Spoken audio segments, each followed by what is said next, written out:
Fala, minha gente, mais um projeto EBD. Hoje é a lição de número 3, a oração de gratidão pelo conhecimento. Se você é novo, meu nome é Marcelo Lucas, sou professor de escola bíblica, estou aqui com a minha esposa Deila, também professora de escola bíblica. Olá, pessoal. Vamos estudar mais uma lição hoje com o título de oração de gratidão pelo conhecimento. Muito bom, né? Mais uma vez, né, para quem não sabe, a ideia desse projeto foi da minha esposa. Estamos aqui então toda semana.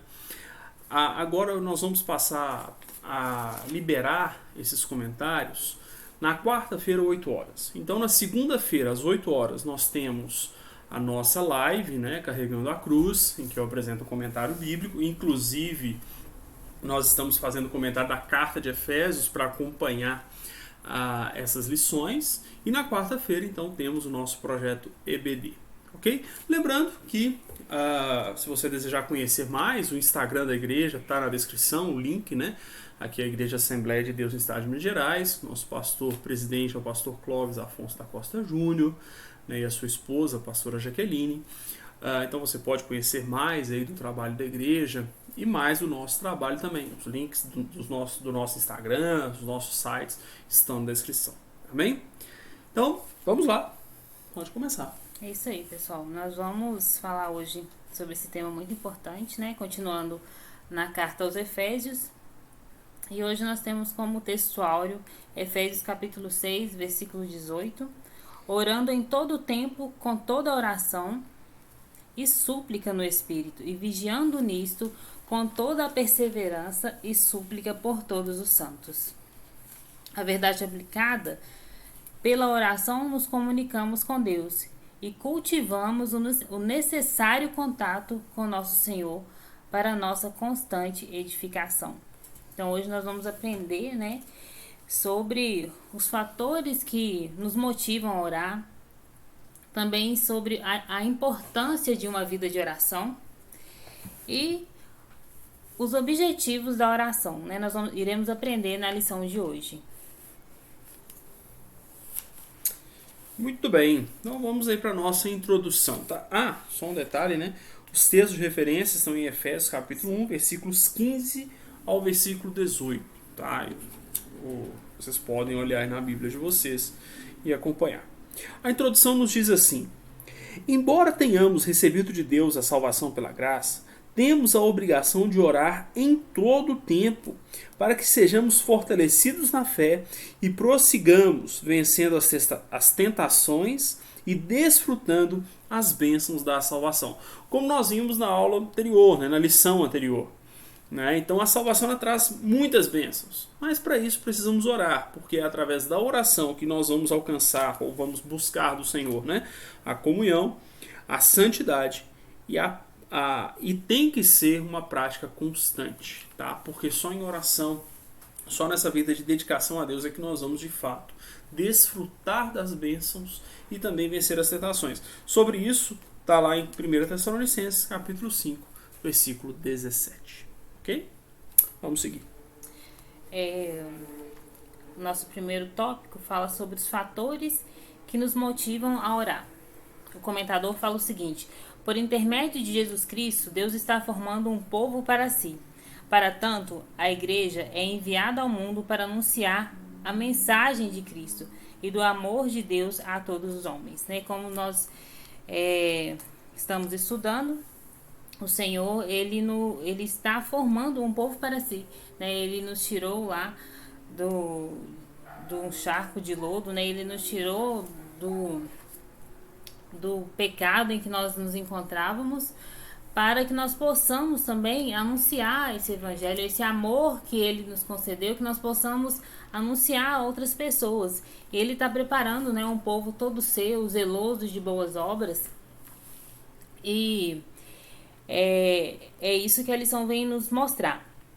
O tópico 1.1 fala que a oração vinda de um coração alegre. Paulo ele se alegrava, né, com o Senhor pelos irmãos, pela salvação dos irmãos. Olha só o que o comentarista fala. Quando nos ocupamos com o que a graça de Deus opera na vida dos santos, temos sempre muitos motivos para dar graça. Veja só, Paulo, ele tem ali um trabalho missionário, ele pastoreia, ele é aquele que vai... O seu trabalho vai dar origem à igreja de Éfeso, né? As 7 igrejas da Ásia são fruto do trabalho missionário de Paulo. E ele então, ao orar ao Senhor por aqueles irmãos, ele também glorifica a Deus pela vida daqueles irmãos. Né? Então veja só, é uma oração, é uma vida de oração por causa de um coração alegre em ver a obra de Deus sendo realizada. Portanto, Paulo, ele orava por aqueles irmãos, né, pela igreja de Éfeso, e ao mesmo tempo ele glorificava a Deus por ver a bênção de Deus sendo manifesta, a salvação sendo operada e vivida no meio daquela igreja. Né? Por isso o comentarista diz, quando nos ocupamos com o que a graça de Deus opera na vida dos santos, nós glorificamos. E às vezes a gente perde isso de vista, né? Nós vivemos um evangelho às vezes ritualista e não percebemos que precisamos viver e perceber a ação de Deus na vida dos nossos irmãos e sermos gratos, glorificarmos a Deus por isso. Amém? Então a oração nesse sentido, ela é uma intercessão pelo meu irmão e ao mesmo tempo a gratidão a Deus pelo que Deus tem feito na vida dos meus irmãos. O interessante é que ele estava preso, né? O Paulo se encontrava preso e mesmo assim ele tinha um coração alegre. Sim, e ele se alegrou em receber a notícia que os irmãos de Éfeso estavam, né? Eles estavam prosseguindo em amor, eles estavam firmes no evangelho, mesmo, né, em meio às dificuldades do dia a dia, mesmo com as coisas que aconteciam na vida deles, eles estavam firmes e constantes na presença do Senhor. E, né, o fato dele estar preso não o impediu dele se alegrar pela notícia que ele recebeu dos irmãos em Efésios. Ele poderia estar triste, poderia estar deprimido, mas não. Ele estava alegre, né? A importância de nós aprendermos, entendermos e colocarmos a palavra de Deus em prática, né? Que mesmo passando por tribulações e dificuldades, ele mantinha ali o seu coração alegre e ainda se alegrou, né, por saber notícia dos seus irmãos ali em Éfeso. Paulo mesmo naquela situação, ele se alegrava por ver a obra de Deus sendo avançando, a igreja sendo edificada. Então essa era a alegria de Paulo, né? E às vezes a gente não tem essa alegria, né? E aí isso é muito importante, principalmente você que é professor, que é líder, você precisa ter, eu não gosto muito dessa expressão liderança, né? É muito comum hoje, mas eu particularmente não gosto. Depois a gente conversa sobre isso. Mas assim, principalmente você que está à frente da igreja, é um pregador, é um pastor, é um professor, você precisa se alegrar. Eu particularmente me alegro quando alunos do seminário falam, olha, eu aprendi, eu cresci, né? Tem um irmãozinho lá que é meu aluno, né, do seminário, ele ainda está cursando, ele fala, olha, eu aprendi a gostar de estudar, então isso me alegra, e precisamos nos alegrar com isso, tá? O comentador fala assim, a fé e o amor que havia na vida dos santos de Éfeso foram um combustível para que Paulo intercedesse por eles, para que fossem ainda além, né? Ele recebeu como um alento, como alguma coisa que o revigorasse ali dentro da prisão, né? Que além de ficar alegre, ele ainda orou para que eles permanecessem, continuassem firmes na presença do Senhor. Amém. Aí no tópico seguinte, né, no próximo tópico, não, no próximo subtítulo, ele diz assim, a fé exercida pelos santos. Essa parte eu achei muito interessante. Mesmo em meio, comentário, tá? Mesmo em meio a essa pressão idólatra, os crentes de Éfeso se mantinham inabaláveis e fiéis ao evangelho que haviam recebido. Eu não li tudo para não ficar cansativo, mas aqui o comentarista está dizendo, olha, em Éfeso havia o templo da deusa Diana, havia ali cultos, que esses cultos haviam orgias ritualísticas, né? Ou seja, o ritual de adoração a essa deusa Diana ou Ártemis, né? Que é o nome grego dessa deusa, eles tinham ali uma orgia cultual, né? Orgia sexual mesmo, tá? Então era uma bagunça, havia as prostitutas cultuais, enfim, uma bagunça. Perdão? Pode Não, falar. é só ia falar que eles acreditavam que ela era a deusa da Da fertilidade, né? fertilidade, exato. Por isso que tinha. A parte do culto ali era a orgia sexual, Sim. né? Porque ela era a deusa da fertilidade. E a fertilidade não só humana, tá, gente? A fertilidade no sentido de colheita, enfim, tudo que é reproduzido, né, biologicamente, essa deusa enfim, é a.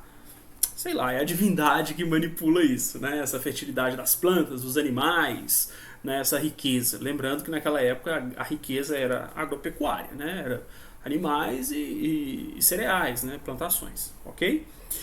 E mesmo nisso, eles permaneciam fiéis. E é interessante que o comentarista ele ainda faz um comentário aqui na revista de professores da seguinte maneira: essas são as duas coisas que caracterizam, ele usa no presente, a igreja verdadeira, a fidelidade a Cristo e o amor aos homens. E aí ele cita Mateus 22, quando Jesus fala do grande mandamento: amar a Deus sobre todas as coisas e ao próximo como a ti mesmo. Era uma igreja que vivia isso. Né? Elas estavam ali no meio daquele povo, eles não se contaminavam, né, com aquelas práticas, mas ao mesmo tempo eles testemunhavam, eles sabiam que eles tinham que anunciar, eles não eram, pelo que a carta aos Efésios nos faz entender, né?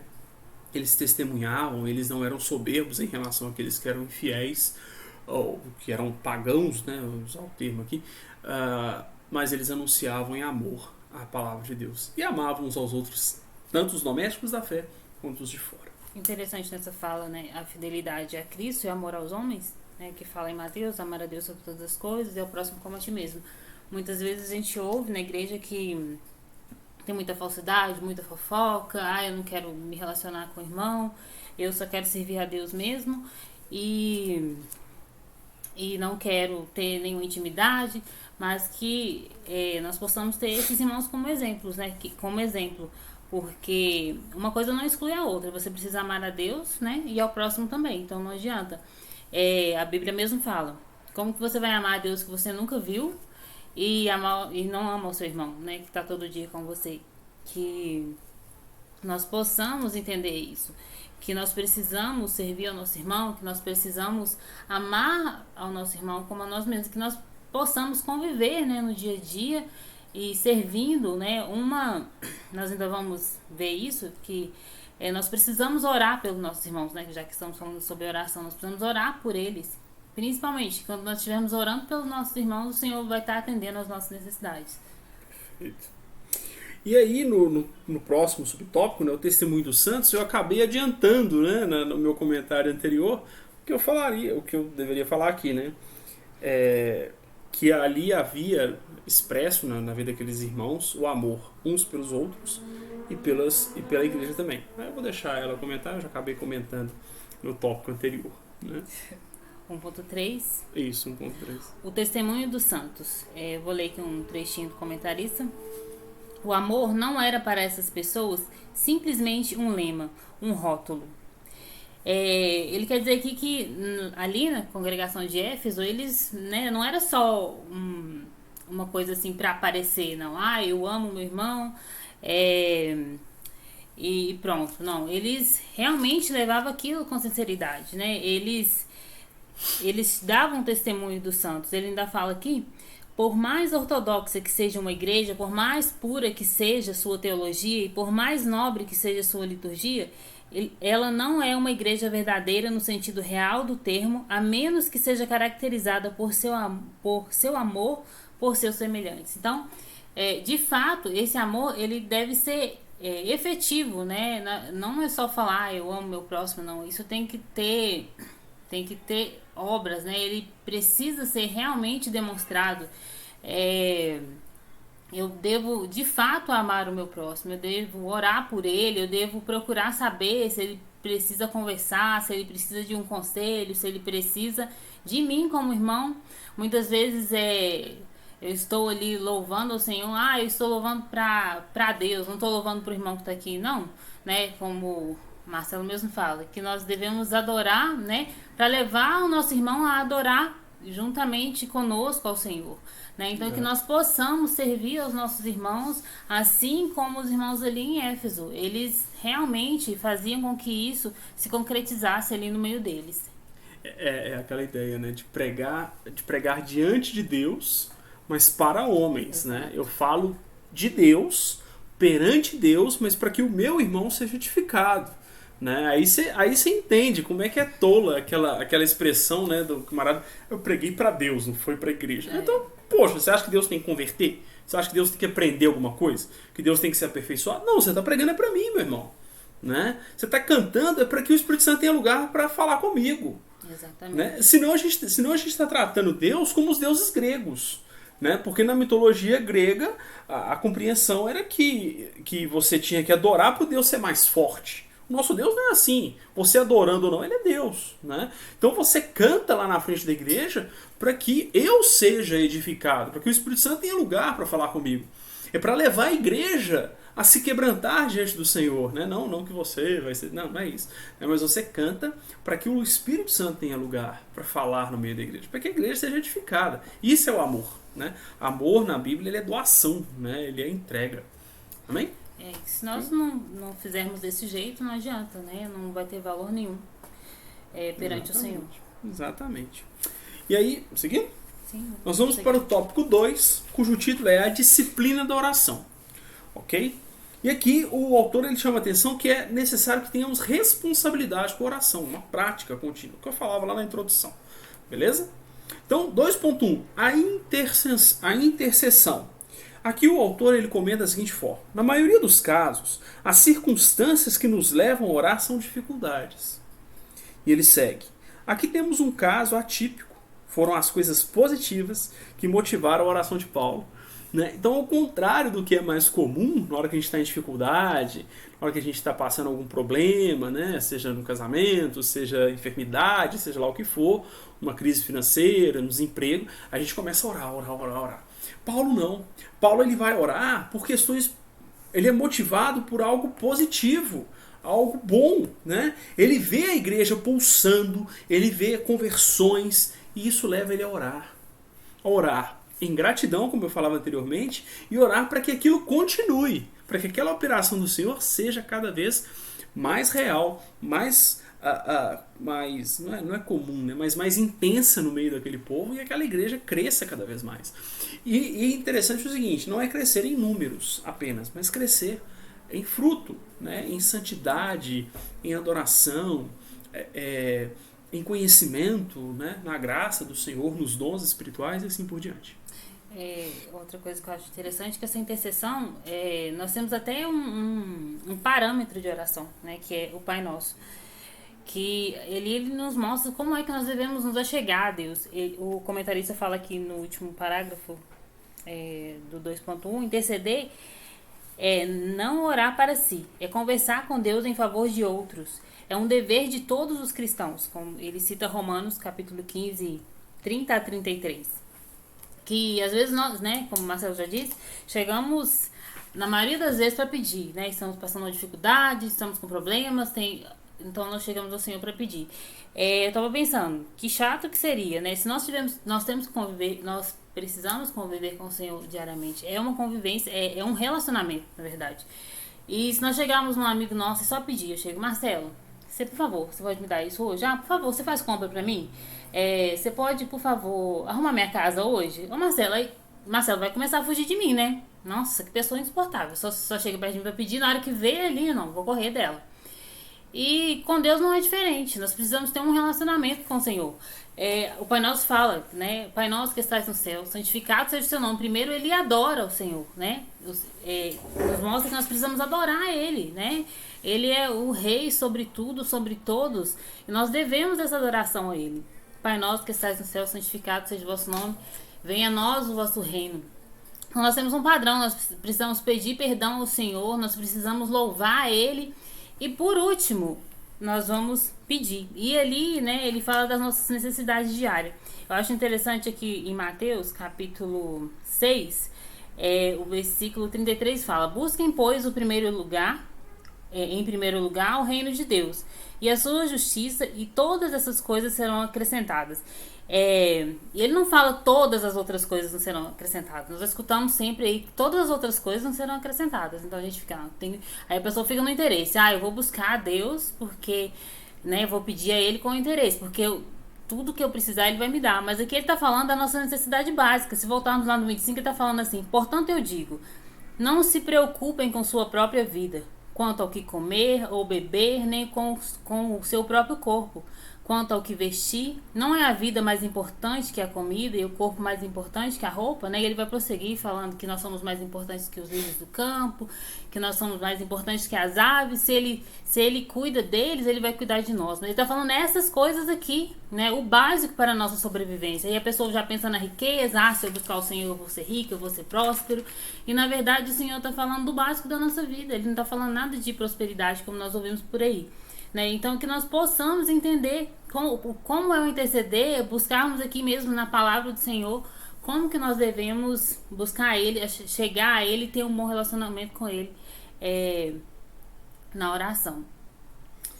Excelente, né? Só um detalhe, né? Esse exemplo seu não funciona muito bem não, né? Que aqui em casa você não pede, você manda, né? Vamos lá. Esposa não pede, manda, né? Mas vamos lá. Não, vamos seguir. Assim. Vamos seguir. Dividimos. Brincadeira. 2.2. A gratidão e a ação de graças, né, o segundo subtópico. O comentarista diz assim, olha, a verdadeira oração intercessora não visa somente conhecer a vontade de Deus e vê-la realizada, mas vê-la se realizando, quer nos traga benefícios ou não. Ele segue. A relação entre o cristão e a pessoa de Deus através da oração já é um grande motivo para darmos graças. Saber que Deus já nos amava, mesmo antes de existirmos, redunda em ações de graça. É o que a Adela falava. Gente, só da gente ter a oportunidade de orar, a oportunidade de adorar a Deus, já é motivo para adorar. Né? A oportunidade de adorar já é motivo de adorar.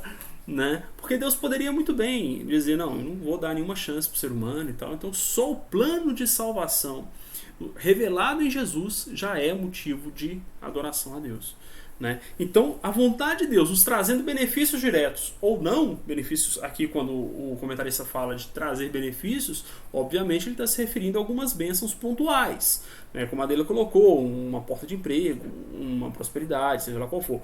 Então independente disso nós oramos. Independente disso, nós glorificamos. Porque, como diz o título, né? Oração pelo conhecimento. Oração pelo conhecimento do Senhor. Oração, ação de graças, gratidão pelo conhecimento de Deus, pelo conhecimento da salvação, por conhecermos o nosso Senhor e Salvador Jesus Cristo. Só isso já é motivo de sobra para adorarmos a Deus. Amém? Amém. 2.3, vai lá. Disciplina na oração. O 2.3, né, vem nos falar que nós precisamos, né, ainda mais no tempo em que vivemos, a oração ela é necessária. Nós precisamos reservar um tempo para buscarmos ao Senhor.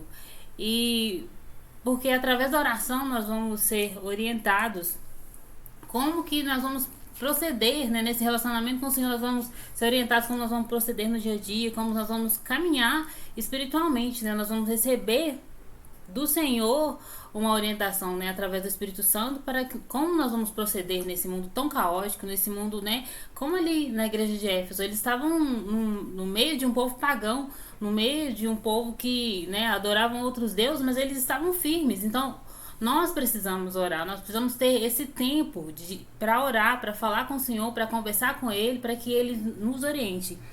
O comentarista fala o seguinte: o bom cristão geralmente atua de 3 formas em oração: para renovar-se espiritualmente, quando tem uma necessidade, para renovar-se espiritualmente, quando tem uma necessidade pessoal, ou quando intercede por alguém, né? E realmente, né, quando nós buscamos a Deus, e principalmente nós podemos observar que o apóstolo Paulo ele sempre estava preocupado com a vida espiritual dos cristãos, né? Que nós possamos nos preocupar com a nossa vida espiritual, que através de nós estarmos bem alicerçados espiritualmente, né? Nós estaremos sendo conduzidos pelo Espírito Santo e assim nós teremos nossa vida pautada por Ele iremos conseguir prosseguir neste mundo, né, tão caótico em que nós estamos vivendo. Excelente. E aí vamos pro terceiro e último tópico, o objetivo da oração. Bom, o comentarista ele destaca que Paulo ora para que Deus conceda o espírito de sabedoria, o espírito de revelação e ilumine os olhos para que tenham entendimento. E é um pouco disso que nós vamos falar agora. Espírito de sabedoria, pode ir lá. Quer falar? Espírito de sabedoria. O comentarista fala o seguinte: o apóstolo pede a Deus que os cristãos de Éfeso sejam abençoados com um dom que se refere a uma qualidade de mente ou de alma, que se expressa em sabedoria e revelação produzidas unicamente pela ação do Espírito Santo. Além do que Paulo fala lá em Tiago, Tiago capítulo 1, versículo 5, a palavra de Deus fala que se nós temos falta de sabedoria, que possamos pedir, mas pedir com fé, de todo o coração e não duvidando que o Senhor que dá liberalmente nos concederá. Porque realmente há necessidade de termos sabedoria, mas uma sabedoria guiada pelo Espírito Santo, para que possamos entender a palavra dele, né, para que possamos, assim, sermos conduzidos por ele aqui na nossa vida terrena. Ele fala ainda que trata-se assim da sabedoria espiritual que habilita o discípulo de Cristo a se aprofundar no conhecimento de Deus. Nós precisamos da sabedoria para que nós possamos entender a palavra, né? Que nós possamos interpretar a palavra e aplicá-la no nosso dia a dia, aplicar na nossa vida, e assim também nós possamos estar aptos a falar para outras pessoas, né, sobre a palavra do Senhor. Que essa sabedoria nós possamos buscar a cada dia. Amém. Seguir? Pode prosseguir. 3.2 Espírito de revelação. O comentarista diz assim: na realidade, não se trata de revelações especiais como as que receberam os profetas. A gente tem que ter cuidado com isso. Mas sim de todas aquelas verdades de Deus que Ele quer que saibamos, e que por sua vontade o Espírito Santo nos irá descortinando pela palavra em um processo contínuo. Na verdade, quando Paulo fala da revelação, ele está falando da revelação contida na própria Bíblia. Tá? Então aqui ele não está falando de uma revelação especial, ok? Não está falando de revelação, profecia, não é nada disso. Ele está falando da revelação do próprio projeto de salvação. É isso que o comentarista aqui, o bispo Abner, está falando, né? Que Paulo ele está pedindo a Deus que conceda a revelação da salvação, ou seja, a revelação que está contida na Bíblia. A revelação para a nossa vida, para a vida eterna em Cristo Jesus. Ok? A revelação do Pai, do Filho, do Espírito Santo, os mistérios que Deus coloca para nós. Amém? Por fim, iluminação do entendimento. 3.3 O homem precisa de ajuda divina para poder compreender o desenvolvimento do plano mestre que Deus traçou para todos os séculos, né? Quando estávamos mortos em nossos delitos e pecados, né? Deus, antes da fundação do mundo, ele já tinha planejado isso para nós, já havia planejado um escape, a salvação para nós. Ele já sabia que enviaria seu Filho para nos salvar. Então, essa iluminação do entendimento nós vamos entender através do Espírito Santo, do entendimento da palavra, né, que isso não é agora, assim, Deus não assustou e falou assim, não, agora tem que enviar meu filho porque deu tudo errado, não. Ele já sabia, né, antes da fundação do mundo, que nós precisaríamos de um Salvador e ele enviaria o seu Filho amado, né? Com esse amor tão grande que ele tem por nós. Amém. Então, espero que isso tenha contribuído para vocês. E eu gostaria de terminar frisando o seguinte: vamos orar para que o conhecimento da salvação, o conhecimento de Deus seja cada vez mais sedimentado em nossa mente e em nossos corações. Amém. Que a sabedoria possa estar sobre nós, sabedoria no sentido de sabermos que não sabemos, né? No sentido de desejar conhecer mais o Senhor. Esse é o conceito de sabedoria lá no livro de Provérbios. Leia Provérbios 12, Provérbios 13, Provérbios 9, você vai entender que o sábio é o que deseja saber cada vez mais de Deus. Aquele que sabe o que não sabe, né? E que também possamos então desfrutar das revelações do Senhor, da revelação da salvação e ter a nossa mente iluminada para podermos viver debaixo da palavra de Deus. Lâmpada para os meus pés é a tua palavra, diz o salmista, né, no Salmo 119, se não me engano, no versículo 5. Né? Que essa palavra possa nos iluminar. Amém? Amém. Que nós possamos, né, buscar um relacionamento melhor com o nosso Deus a cada dia. Através da oração, através do entendimento da sua palavra. Vou ler a conclusão aqui para terminarmos. Isso. O Senhor não somente ouve e responde às petições que fazemos em favor de nossas necessidades. Ele também está pronto a ouvir as nossas intercessões. Amém. Amém. Até o próximo vídeo. Deus abençoe a todos, grande abraço e até a próxima Até. semana. Lembrando que temos então segunda-feira, 8 horas e toda quarta-feira, Projeto EBD. Amém? Deus abençoe, grande abraço.